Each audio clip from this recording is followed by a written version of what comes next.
দর্শক কেমন আছেন? আশা করি ভালো আছেন। বর্তমান কিছু কথা বলতে চাই বর্তমান বাংলাদেশের প্রেক্ষাপট নিয়ে। আমি মূলত ইউটিউবে ওইভাবে কাজ করি না। নতুন নতুন কিছু শুরু করলাম আর কি। দেখি ইসলাম দিনের কথা কিছু খেদমত করা যায় কিনা বা কিছু কথা বলা যায় কিনা। কম বেশি সবাই তো বলে।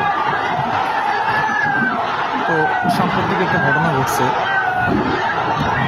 বাংলাদেশের জাতীয় মসজিদের সামনে বাইতুল মোকাররম মসজিদ।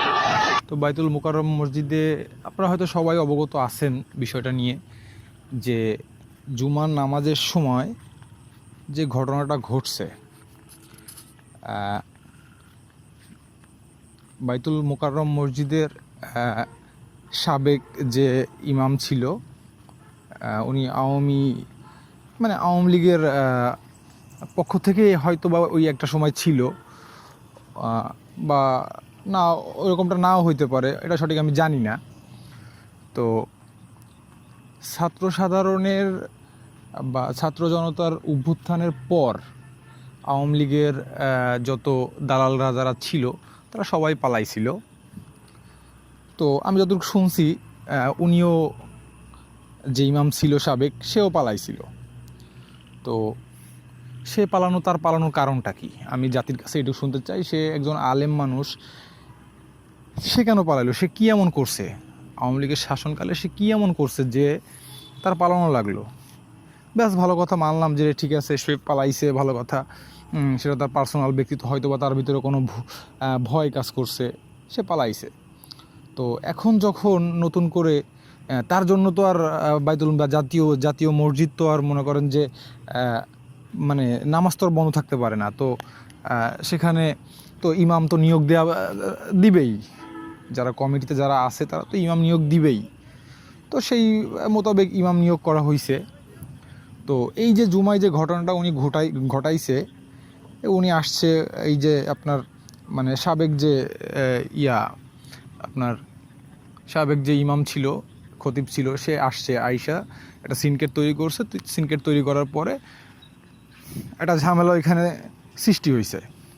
তো এই যে বিষয়টা হয়েছে, আজকে আলেমরা যদি এইগুলা করে, সে তো একজন আলেম, তার তো জিনিসটা বোঝা উচিত ছিল। যেখানে এখানে সাধারণ মানুষ রয়েছে, ওইখানে যদি অনেক বাচ্চাদেরকে নিয়ে, অনেক পিতারা যারা আছে তারা বাচ্চাদের নিয়ে জুমার নামাজ পড়তে যায়। এখানে যে হাঙ্গামাটা সৃষ্টি করছে সে, বা তৈরি হয়েছে ওইখানে যে হাঙ্গামাটা, তো ওখানে যদি কোনো বাচ্চা কাচ্চার কোনো প্রবলেম হয়ে যাইতো, এই যে ঘটনাটা ঘটছে, বা যদি ঘটতো, এই দায়ভার কে নিত? উনি নিত না। সো আসলে আমি ওনাদের যে ডাইরেক্টলি ইন্ডিকেট করে কথাগুলো বলতেছি এরকম না বিষয়টা দেখেন, আজকে আমাদের দেশের ধর্মীয় যে ব্যাপারটা আছে, ইসলামিক যে ব্যাপারটা আছে, কেমন যিনি হয়ে গেছে। আজকে সাধারণ মানুষ কোথায় যাবে? কোন দিকে যাবে? কাকে অনুসরণ করবে? কেউ চরমনায় অনুসরণ করতেছে, কেউ জামাত অনুসরণ করতেছে, কেউ হেফাজত ইসলাম অনুসরণ করতেছে। এক একজন এক এক দিকে যাচ্ছে। এক একজনের আকিদা এক এক রকম। কেউ বলতেছে যে আমাদের আকিদা ঠিক আছে, বলতেছে আমাদের আকিদা ঠিক আছে। এরকমভাবে আমি যতটুকু শুনলাম, আমি কালকে ফেসবুকে একটা পোস্টে আমি দেখলাম যে বাংলাদেশের ইসলামী দলগুলোর ভিতরে 55টা না 53টা, সঠিক খেয়াল নাই, দল রয়েছে।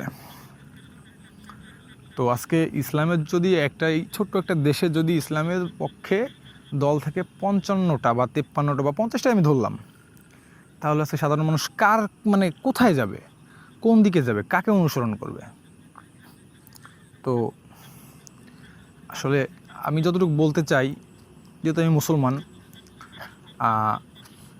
আমি বাংলাদেশে যত আলেম ওলামা যারা আছে, আমি সবাইকে রেসপেক্ট করি, শ্রদ্ধা করি।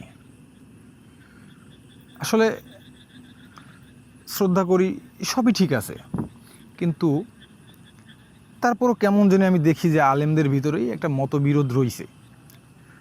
একটা মতবিরোধ তাদের ভিতরে রয়েই আছে। এর মাঝে সাম্প্রতিক আরেকটা ঘটনা ঘটলো। আমাদের শায়েখ আহমদুল্লাহ হুজুর, ওনার একটা কথাকে কেন্দ্র করে এই যে ভণ্ড তাহেরি আছে, সে কত কিছু ঘটাইলো, কত কিছু করলো, এগুলো সব কিছুই আমরা দেখি। আসলে আপনারা এগুলো করেন না, অ্যাকচুয়ালি আপনারা এগুলো করেন না, কারণ এগুলো করলে সাধারণ মানুষ বিভ্রান্ত হয়। আজকে আলেমরা আপনাদের মুখের দিকে তাকায় থাকে যে আপনারা কী মশলা দিবেন বা কী ফতোয়া জারি করবেন। মুসলমানরা এটার দিকেই তাকায় থাকে, সাধারণ মানুষ এটার দিকেই তাকায় থাকে। আপনারা যদি এগুলো করেন মানুষ বিভ্রান্ত হয়। তো আসলে বেশি কিছু বলার নাই, যদি শুধু অ্যাট লাস্ট একটা কথাই মানে বলতে চাই আর কি, মানে আমি তো আসলে আলেমদের উপরে না বা আলেমদের কাতারেও আমি পড়ি না, আমি এক নগণ্য মানুষ, তারপরে সাধারণ মানুষ, আপনাদের মতো সাধারণ মানুষ। তো আমার চিন্তাধারায়, আমার অভিজ্ঞতায়, আমার এই যতটুকু আর কি আমি বুঝি, বাংলাদেশে বর্তমান যে প্রেক্ষাপট, এই প্রেক্ষাপটে সরকার বলেন বা রাষ্ট্রীয় শাসন ব্যবস্থায় বলেন, ইসলামিক ব্যক্তিত্ব আলেম ওলামা ব্যতীত এখানে কোনো এর বিকল্প নেই। তো যেহেতু আলেম ওলামা ব্যতীত কোনো বিকল্প নাই, সেহেতু আপনাদের সবার আলেম যারা আছেন, আপনাদের সবার এক প্ল্যাটফর্মে আসতে হবে। সবাইকে আপনার এক প্ল্যাটফর্মে আসতে হবে। যদি এক প্ল্যাটফর্মে যদি আপনারা না আসতে পারেন, তাহলে আপনার ইসলামী শাসন কায়েম করতে পারবেন না, এটা কখনোই সম্ভব না। আপনারা যদি 55টা দলে যদি বিভক্ত হয়ে থাকেন, তাহলে কীভাবে সম্ভব হবে? সম্ভব হবে না। মানুষ কোন দিকে যাবে? মানুষ তো বিভ্রান্ত হয়ে যাবে।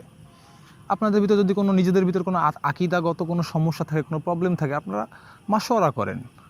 আপনারা মাশওয়ারা করে আপনারা সেটার সমস্যার সমাধান করেন। আপনারা যদি সমাধান করতে পারেন, আপনারা যদি এক প্ল্যাটফর্মে আসতে পারেন, আপনারা দেখেন বাংলাদেশে যত মুসলমানরা আছে আপনাদের দিকে সবাই হুমড়ি খেয়ে পড়বে।